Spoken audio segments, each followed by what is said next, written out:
السلام علیکم، welcome to report card. میں ہوں ابسا کومل. سب سے پہلے ذکر کریں گے وزیر خارجہ کے تازہ ترین انکشاف کا، جس میں انہوں نے بتایا ہے کہ بھارت پاکستان کے خلاف جارحیت کا نیا منصوبہ بنا رہا ہے. 16 سے 20 اپریل کے درمیان کارروائی کا خدشہ ہے اور اس حوالے سے پاکستان کے پاس قابل بھروسہ اطلاعات ہیں کہ بھارت جارحیت کی تیاری کر رہا ہے. شاہ محمود قریشی نے کہا کہ وزیر اعظم سے مشاورت سے یہ فیصلہ کیا ہے کہ اس اطلاع کو عالمی برادری کے ساتھ شیئر کریں گے اور بھارتی عزائم کو بے نقاب کریں گے. اب دوسری جانب پیپلز پارٹی کی رکن نفیسہ شاہ نے کہا ہے کہ حکومت کا بھارتی جارحیت کا بیان عوام کی توجہ مہنگائی سے ہٹانے کی کوشش ہے. واضح رہے، ملک میں مہنگائی نے عوام کی کمر توڑ دی ہے. عالمی بینک نے ایشیائی بینک سے بھی زیادہ خراب صورتحال کی پیشگوئی کی ہے. یہ اطلاعات آج اخبار میں بھی نشر ہوئی ہیں. جو رپورٹ سامنے آئی ہے ان کے مطابق پاکستانی معیشت 2 سال خراب رہے گی، پیداوار کم، مہنگائی اور قرضوں کا بوجھ بڑھے گا. اس ضمن میں وزیر اعظم عمران خان کا بھی یہی کہنا ہے کہ عوام آج مہنگائی اور بیرونی قرضوں کے دلدل میں پھنسے ہیں. اسی ساری صورتحال پہ گفتگو کریں گے اپنے پینل سے. پہلا سوال رپورٹ کارڈ کا اس طرح سے ہے کہ پاکستان میں 16 سے 20 اپریل کے درمیان کارروائی کا خدشہ ہے. وزیر خارجہ: حکومت کا بھارتی جارحیت کا بیان عوام کی توجہ مہنگائی سے ہٹانے کی کوشش ہے. نفیسہ شاہ، آپ سے ہم یہ جاننا چاہیں گے کہ کیا حکومت واقعی توجہ ہٹانے کے لیے بھارتی کارڈ کھیل رہی ہے، ہاں یا نہیں؟ سب سے پہلے حسن نثار صاحب کی طرف جائیں گے. حسن صاحب، کیا سمجھتے ہیں آپ؟ اچھا دیکھیں، یہ بہت ہی سطحی، بچگانہ اور کھوکھلی سی بات ہے، کیونکہ یہ جاننے کے لیے کوئی عقل درکار نہیں ہے کہ پیٹ کی آگ انسان کو کسی اور طرف متوجہ نہیں ہونے دیتی. یہ ایک ایسی شے ہے جس سے حضور نے بھی پناہ مانگی ہے، افلاس سے، غربت سے، بھوک سے. ٹھیک ہے، شاعری بھری پڑی ہے. یہ بہت خوفناک چیز ہے یہ کہ وہ حملہ کر دے گا فلانا. او بھائی، جس کے گھر چولہا نہیں چل رہا اس کی طرف سے پوری دنیا کو آگ لگ جائے، تو یہ اسٹوپڈ بات ہے. اور افسوس مجھے اس لیے ہوا کہ یہ نفیسہ شاہ بڑی نفیس خاتون ہیں، پڑھی لکھی خاتون ہیں، ان سے بہتر بات کی بندہ توقع کرتا ہے. اچھا نہیں لگتا. یہ رن آف دا مل قسم کے جو گامے ماجے ٹائپ پولیٹیشنز ہیں وہ اس طرح کی باتیں کرتے ہیں، انہیں زیب نہیں دیتی. بات لاجیکلی فضول ہے. بابر ستار صاحب، کیا یہ بات جو نفیسہ شاہ صاحبہ کہہ رہی ہیں لاجیکل ہے؟ نہیں، مجھے نہیں لگتی. دیکھیے، پہلی بات تو یہ کہ انڈیا پاکستان کا جو کانفلکٹ ہے اور جو ہاسٹیلٹیز ہیں، یہ بڑا سیریس ایشو ہے. ایسنشلی یہ ڈومیسٹک کنزمپشن کے لیے تو بیان نہیں دیا گیا. یہ بیان اور یہ انفارمیشن آپ شیئر کر رہے ہیں انٹرنیشنل کمیونٹی کے ساتھ کہ وہ انٹروین کرے اس میں. سو یعنی یہ ڈرامہ کرنے کے لیے گورنمنٹ، میں تو ماننے کے لیے تیار نہیں ہوں کہ کرے گی. پہلی بات. دوسری بات یہ کہ مہنگائی تو بڑھے گی اور آئی ایم ایف کی نیگوسیشنز ہونی ہیں اور یہ پروسیس آگے چلے گا، تو پھر ونڈو کیوں لگانے کی ضرورت تھی 16 اپریل سے 20 اپریل تک؟ اس کے بعد مہنگائی کم تو نہیں ہو جانی؟ تو یہ پروسیس تو چلتے رہنا ہے. سو اس ٹائم فریم کے اندر کوئی انٹیلیجنس ہوگی گورنمنٹ کے پاس جس کے بیسس کے اوپر انہوں نے یہ ڈیسائیڈ کیا کہ ہم ریویل کریں یہ چیز اور پبلک ڈومین میں رکھیں، انڈیا پہ پریشر ڈالنے کے لیے کہ وہ یہ اس طرح کا کام نہ کرے. اور اگر لوگوں کی توجہ ہٹانی ہے تو اس کے لیے جو اکاؤنٹیبلٹی والا ہمارا ڈرامہ ہے وہ کافی ہے. روز اس ڈرامے کے کچھ نہ کچھ پہلو ہمارے سامنے آتے رہتے ہیں. تو ڈومیسٹک کنزمپشن کے لیے وہ پولیٹیکل گاسپ زیادہ بہتر ہے بجائے اس کے کہ آپ یہ جنگ کی بات کریں. یہ ایک سنجیدہ موضوع ہے. میرا نہیں خیال کہ گورنمنٹ اس کے اوپر کوئی ایسا کام کرے گی یا کر سکتی ہے. بالکل آپ کا نہیں خیال کہ ایسا کر سکتی ہے. مظہر عباس صاحب، یہ پالیسی اس پہ بھی کامنٹ کر دیں جو نئی شاہ محمود قریشی صاحب بتا رہے کہ وزیر اعظم نے کہا ہے کہ قوم کو بھی اس سے آگاہ کیا جائے، عالمی دنیا کو بھی اس سے آگاہ کیا جائے. اس کو آپ کیسے دیکھ رہے ہیں اور سوال کے جواب میں آپ کیا آپشن لیتے ہیں؟ دیکھیے، جواب تو میرا بھی نہیں ہے، اور کیونکہ India is too serious a business. India کا معاملہ بہت سنجیدہ ہے، اور یہ الگ بات ہے کہ میں سمجھتا ہوں کہ اگر آپ نے انٹرنیشنل پاورز کے ساتھ اس چیز کو شیئر کیا ہے تو میرا خیال ہے اس اسٹیج پر پبلک سے شیئر کرنے کی اور پبلکلی اس کو بتانے کی ضرورت نہیں تھی.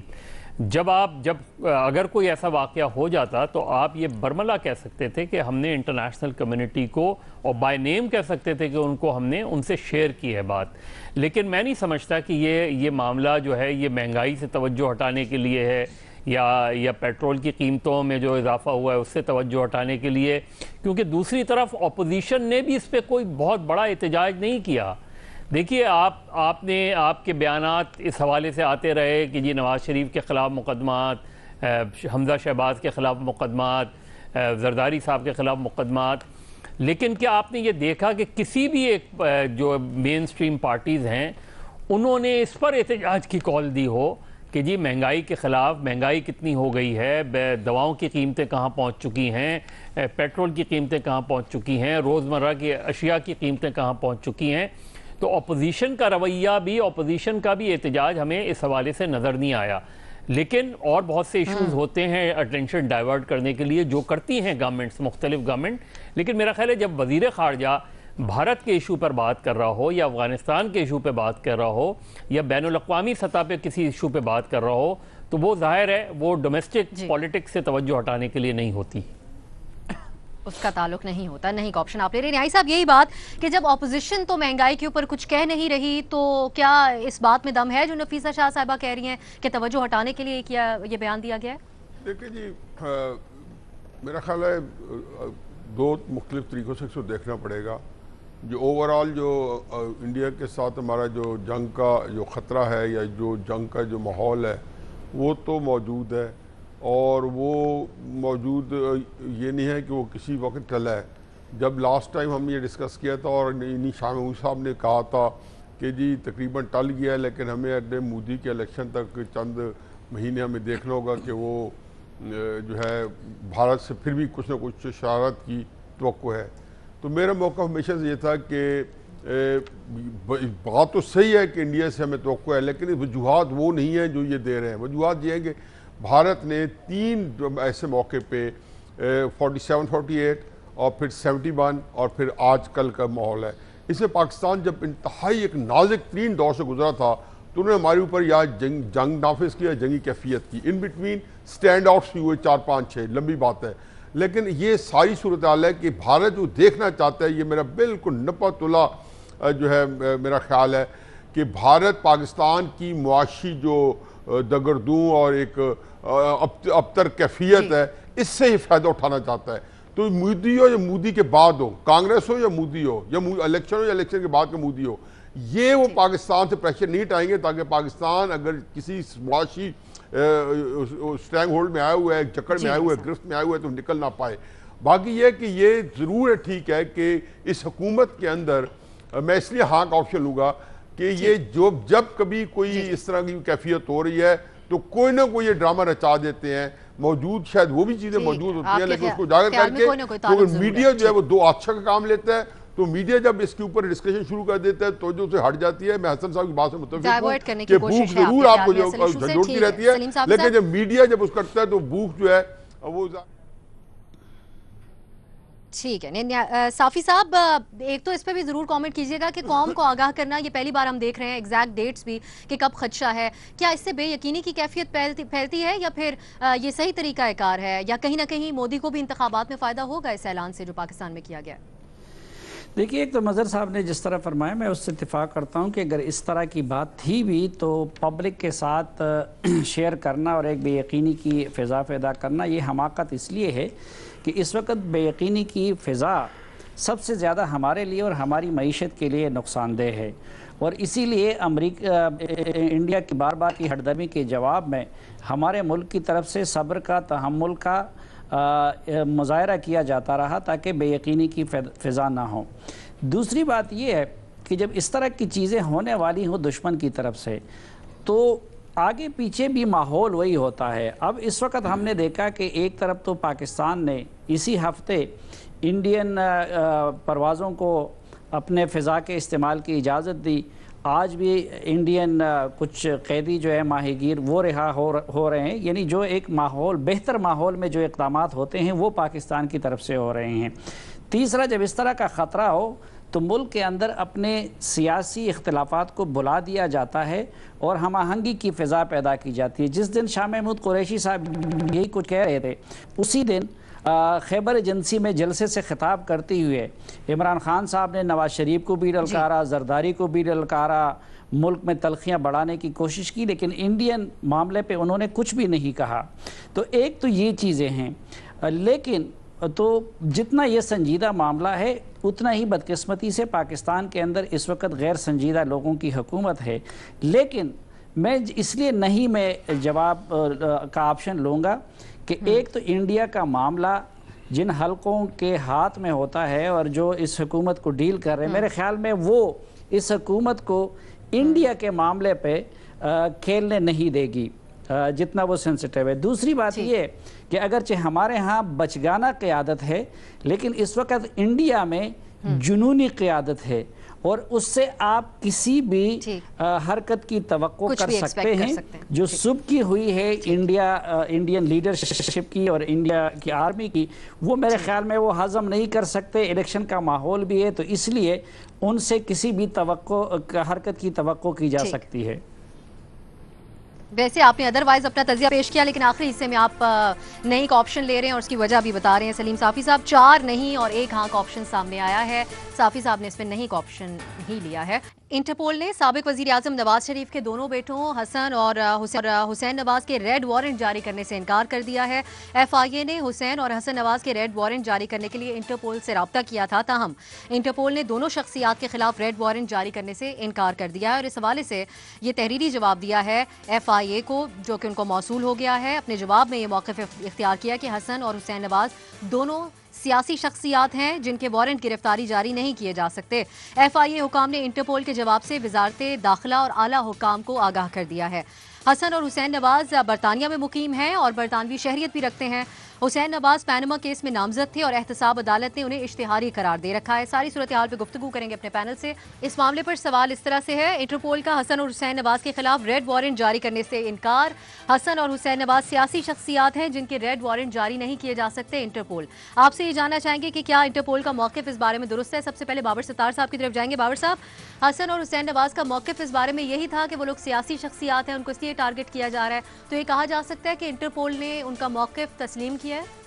دیکھیے، انٹرپول کوئی انٹرنیشنل پولیس نہیں ہے، ایک کوارڈینیشن ایجنسی ہے، اور اس کی ہسٹری اس طرح سے ہے کہ جب یہ نیشن سٹیٹس بنی اور ہر ریاست کا اپنی حدود کے اندر اپنے ان کے قوانین ہیں، تو ایک کوارڈینیشن کا میکنزم تشکیل دیا گیا کہ اگر کوئی ایک جگہ پہ کرمنل ہے جو فیوجیٹو بن جاتا ہے، بھاگ جاتا ہے ریاست کی حدود سے، کہیں اور جا کے پناہ لیتا ہے، تو اسے واپس لانے کا کوئی طریقہ ہو، یہ وہ کوارڈینیشن کا پروسیس تھا۔ لیکن اس میں ایک جو کچھ ایکسیپشنز ہیں، اس میں جو کی ایکسیپشن ہے وہ یہ ہے کہ آپ سیاسی طور پہ جو پولیٹیکلی موٹیویٹڈ کیسز ہیں، سیاسی بنیادوں پہ بنے ہوئے کیسز ہیں، ان پہ آپ اس کے لیے انٹرپول اپنے آپ کو استعمال نہیں کرے گی، نہ ہونے دے گی، کیونکہ اور بھی ایسپیکٹس ہیں انٹرنیشنل لاء کے جس میں اسائلم کی بھی بات ہے اور نیشنل امیونٹی کی بھی بات ہوتی ہے۔ سو اس کانٹیکسٹ کے اندر ایک یہ ریڈ لائن ہے کہ اگر کوئی خدشہ ہو کہ آپ کوئی بھی ریاست سیاسی بنیادوں پہ مقدمہ بنا رہی ہے اور انٹرپول کو یوز کرنے کی کوشش کر رہی ہے، تو وہ پھر اس میں اسسٹنس نہیں اپنی پرووائڈ کرتا۔ تو اس کیس کے اندر یہی موقف تھا کہ ایک حکومت ہے جو ہمارے مخالف ہیں اور وہ اس اینگل کو پش کر رہے ہیں، اور بالکل ایک پولیٹیکل رنگ ہے اس کانفلکٹ کا۔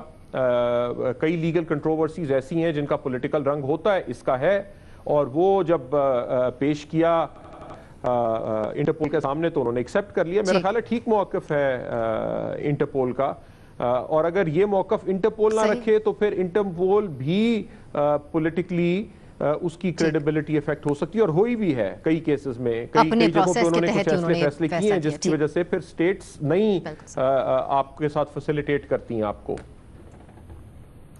ٹھیک ہے، ہاں کا آپشن آپ لے رہے ہیں۔ حسن صاحب، آپ کیا سمجھتے ہیں؟ دیکھیں جی، میرے نزدیک تو انٹرپول کا موقف 100% درست ڈیفینیٹلی ہوگا، کیونکہ پاکستانی حکام نے جینوئنلی جو قابل اعتبار شواہد ہیں نہیں دیے ہوں گے۔ سیاست والی بات بالکل اپنی جگہ، لیکن اس کو علیحدہ رکھتے ہوئے اس کی 2 وجوہات جو مجھے سمجھ آتی ہیں۔ پہلی بات تو یہ ہے کہ ہم ماشاءاللہ بہت نالائق لوگ ہیں، ایسی چھوڑتے ہیں، ایسی مکانہ حرکتیں کرتے ہیں، کمپٹنس حکومتی سطح پہ بھی آپ کے سامنے۔ دوسری بات یہ ہے کہ نواز شریف فیملی جو ہے یہ ایک انتہائی ڈیپلی انٹرنچڈ فیملی ہے، جن کی جڑیں بہت گہری ہیں، ہر جگہ ان کے ہمدرد اور بینیفیشریز موجود ہیں جو آؤٹ آف دا وے جا کے بھی ان کو بالواسطہ یا بلا واسطہ ان کو ریسکیو کرنے کی کوشش کرتے ہوں گے، ہیلپ کرتے ہوں گے۔ سو آئی ایم ویری کلیئر۔ وہ سیاست والی بات ٹھیک ہے، وہ اپنی جگہ، ٹیکنیکل بیک گراؤنڈ اپنی جگہ، لیکن یہ 2 باتیں میرے نزدیک یہ بہت ایکولی ویلڈ ہیں۔ موقف ان کا ٹھیک ہے۔ صحیح موقف اور ٹھیک ہے. گورے ہاں obvious آپشن آپ روپ لے رہے میں ہیں, آپ بولتے سمجھتے ہیں ہیں. قابل اعتبار شواہد ہی پیش نہیں کیے ہوں گے. ٹھیک. سلیم صافی صاحب, کہیں ریسکیو تو نہیں کیا جا رہا انٹرپول میں بالکل. حسن حسین نواز کو؟ تو اب یہ تو ہم نہیں کہہ سکتے کہ انٹرپول تک بھی وہ پہنچ گئے ہیں اور ادھر بھی انہوں نے اپنے بندے بٹھا دیے ہیں. یہ بندے انہوں نے بٹھائے ہوئے تھے اور پرائم منسٹر تھے, اور اس کے باوجود جو ہے وہ بندے ان کے کام نہیں آئے اور ان کو وہاں سے نکال باہر کر دیا گیا. میرے خیال میں دیکھیں انٹرپول کا موقف اپنی طور پر درست تو ہے, لیکن یہ جو انٹرپول کا ڈیسیجن ہے یہ خود اس ملک کو چلانے والوں کے لیے لمحہ فکریہ بھی ہے اور ان کی کریڈیبلٹی سے متعلق ایک سوال بھی ہے, کیونکہ نہ حسن کا سیاست سے کوئی سروکار ہے, نہ وہ سیاسی پرسنالٹی ہے, اور نہ حسین کا اس سے کوئی سروکار ہے سیاست سے اور نہ سیاسی پرسنالٹی ہے. لیکن جب انٹرپول نے اس بنیاد پہ معذرت کر لی تو اٹ مینز کہ انٹرنیشنل کمیونٹی اور انٹرنیشنل اداروں نے بھی اس بات پہ مہر تصدیق ثبت کر دی کہ شریفوں کے خلاف یا اپوزیشن کے خلاف جو کچھ ہو رہا ہے وہ میرٹ پہ نہیں ہے, وہ قانون کے مطابق نہیں ہے, بلکہ وہ پولیٹیکلی موٹیویٹڈ ہے, کیونکہ انٹرپول نے اس بنیاد پہ کہ یہ سیاسی کیس ہے ان کے خلاف اقدام سے انکار کر دیا. باقاعدہ, حالانکہ وہ سیاست میں نہیں ہے اس کے اوپر ہاں کا یہ آپشن آپ لے رہے ہیں. مظہر عباس صاحب, تو پھر جو حکومت کا یہ دعویٰ ہے کہ قوم کا پیسہ واپس لے کر آئیں گے, اس کا کیا بنے گا؟ سیٹ بیک ہے یہ حکومت کے لیے؟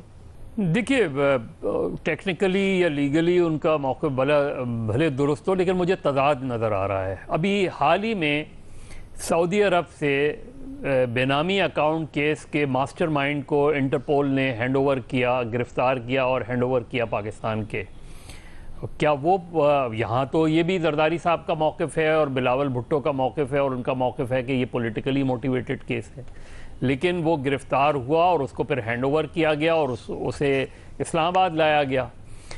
لیکن دوسری طرف ہم دیکھتے ہیں کہ بعض کیسز میں انٹرپول یہ پوزیشن لے لیتی ہے. جنرل مشرف کے کیس میں انہوں نے پوزیشن لی, الطاف حسین کے کیس میں انہوں نے پوزیشن لی, اب حسین نواز کے کیس میں, الطاف حسین کے کیس میں اب ان کی نہیں بلکہ وہ ان کی برٹش پولیس کی ٹیم آئی ہوئی ہے, تو انٹرپول تھوڑا سا اس سے ہٹ کے ہے.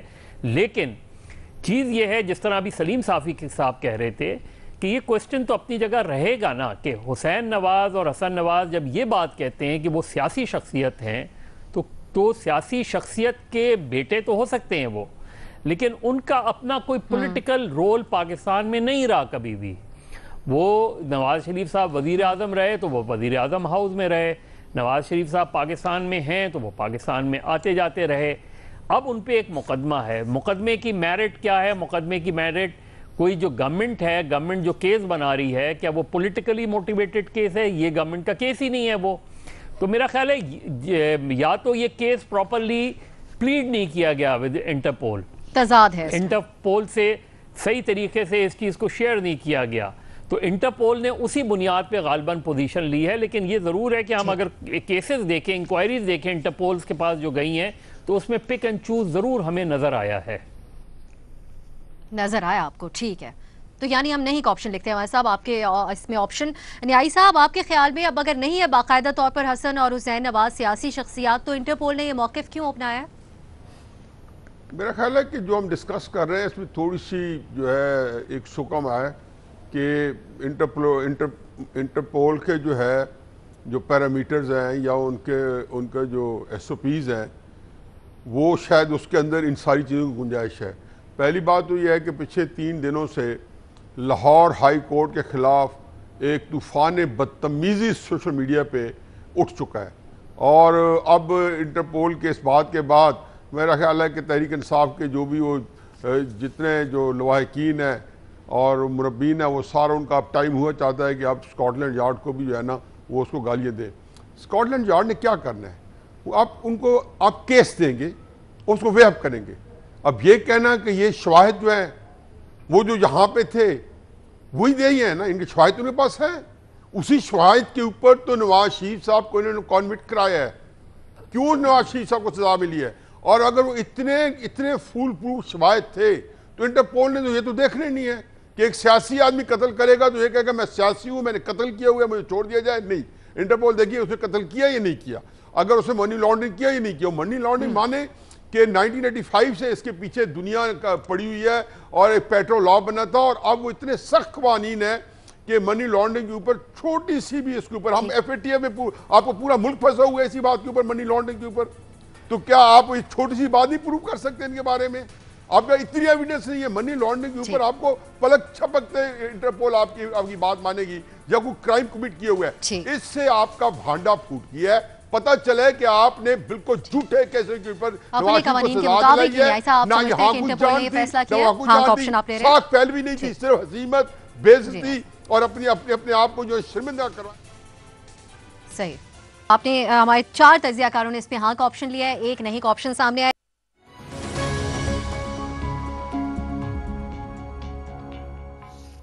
گفتگو کریں گے بی آر ٹی کی رپورٹ سے متعلق، جس میں بی آر ٹی سے متعلق جو صوبائی انسپیکشن ٹیم نے اپنی رپورٹ بنائی تھی اس میں کافی خامیوں کی نشاندہی کی تھی. اس سے متعلق پروگرام جرگہ میں سلیم صافی صاحب نے گفتگو کی. سابق وزیر اعلیٰ خیبر پختونخوا پرویز خٹک صاحب سے کیا گفتگو ہوئی، آئیے سنتے ہیں. یہ تو آپ بھی مانتے ہیں کہ 6 مہینے میں نہیں ہوا، ٹھیکیدار نے کیا، کنسلٹنٹ نے کیا، کسی اور نے کیا. وہ 6 مہینے کا اب 17-18 مہینے تک چلا گیا، پیسے اس میں کئی مرتبہ اس کی قیمت میں اضافہ ہوا. تو بجائے اس کے کہ آپ ٹھیکیدار اور کنسلٹنٹ کو سزا دیتے، آپ نے ان کو نواز دیا. 25% ٹھیکے کی اماؤنٹ کی زیادہ آپ نے ٹھیکیدار کو دے دی، یہ بھی پتہ نہیں اور ایڈوانس میں دی. یہ کہاں سے رپورٹ آئی مجھے تو ایک تو اس کو یہ آئی ہے جی آپ کی جگہ پہ اس وقت جو بیٹھے ہوئے ہیں محمود خان صاحب، انہوں نے ایک انسپیکشن ٹیم بنائی اپنے ماتحت اب سرکاری افسران کی.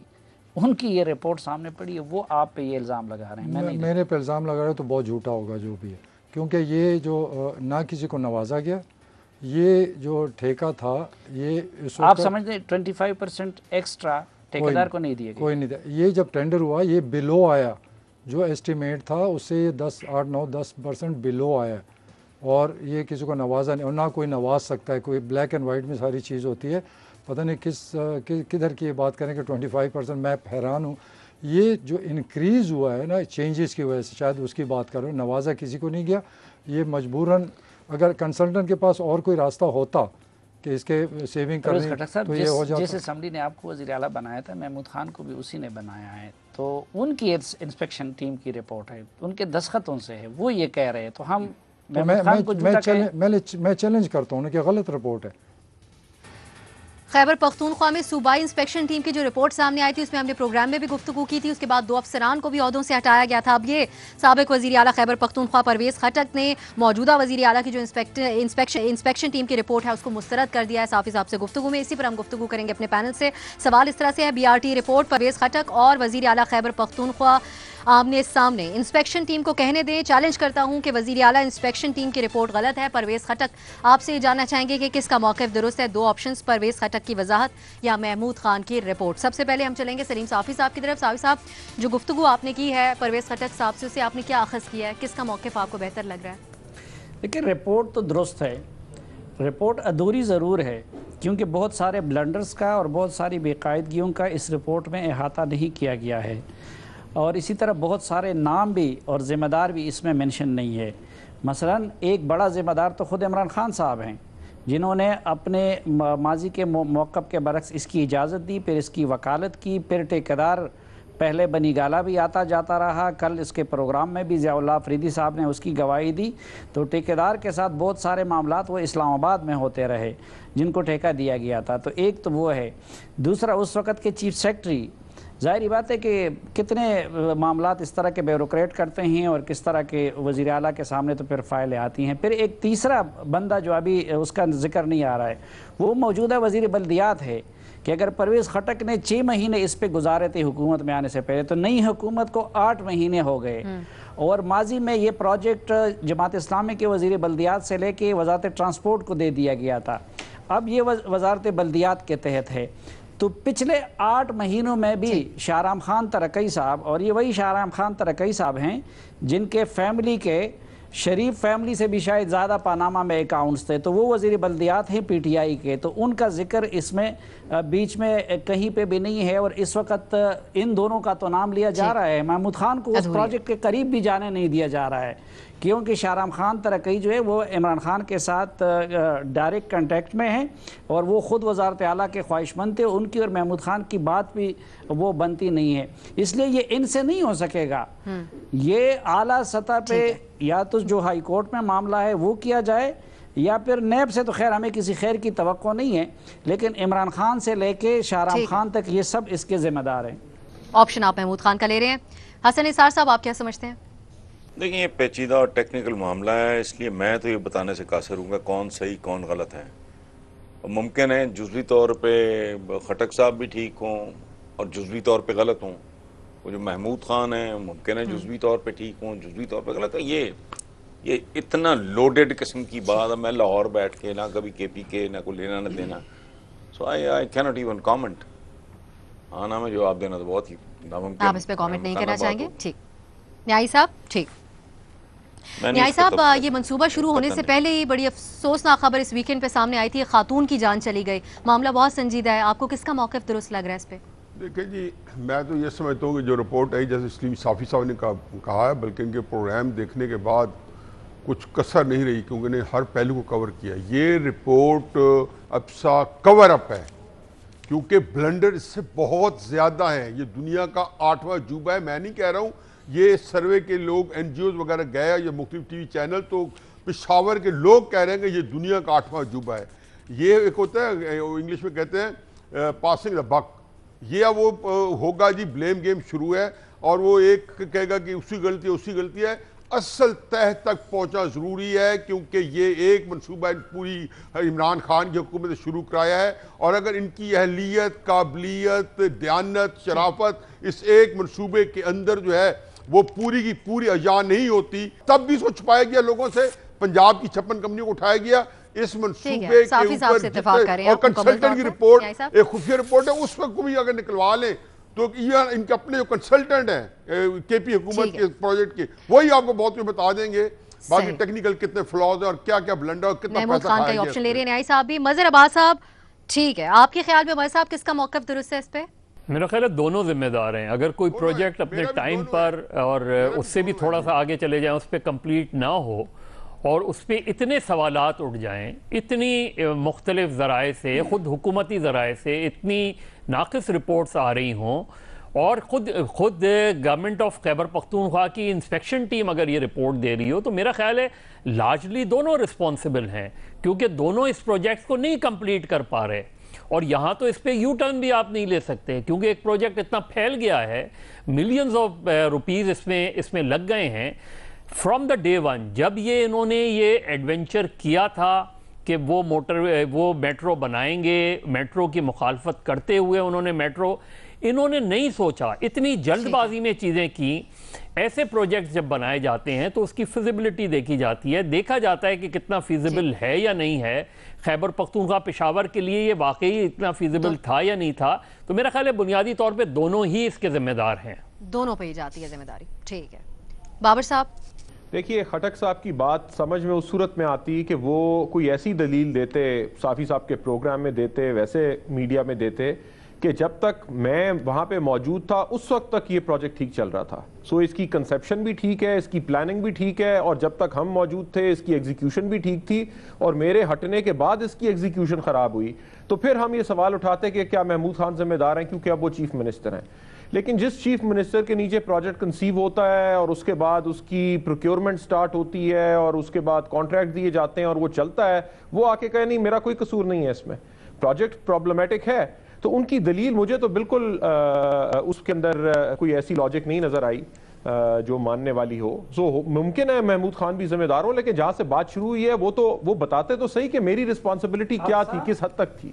زیادہ ذمہ داری پرویز خٹک صاحب پہ۔ جی صافی صاحب مختصراً ایڈ کر لیں، وقت تو بالکل ختم ہو۔ میں صرف دو کہ دیکھیں ابھی بھی وہ اپنا قبلہ درست نہیں کر رہے، جس طرح ہم ریکارڈنگ کر کے واپس آ گئے تو نزلہ گرا دیا انہوں نے دو بیوروکریٹ پہ، ایک پروجیکٹ ڈائریکٹر کو ہٹا دیا اور سیکٹری ٹرانسپورٹ کو، حالانکہ اب اگر سال ڈیڑھ کسی کا تجربہ ہے، اس کی جگہ جو نیکسٹ کو تعینات کیا دوسرے دن اس کو ہٹا دیا کیونکہ پتہ چلا کہ وہ نیب کے ساتھ پلی بارگین کر چکا ہے. دوسرا میں ریکارڈنگ کر کے واپس آ گیا تو اگلے دن خان صاحب نے سی ایم اور گورنر دونوں کو بلا لیا اس معاملے پہ. کل بھی انہوں نے شاہرام وغیرہ کو بلایا تھا. تو ابھی بھی وہ اصلاح کی نہیں، اس گند کو چھپانے اور میڈیا کو گمراہ کرنے کے لیے پرائم منسٹر ان کو ہدایات دے رہے کہ آپ یہ کریں، آپ یہ کریں، آپ یہ کریں.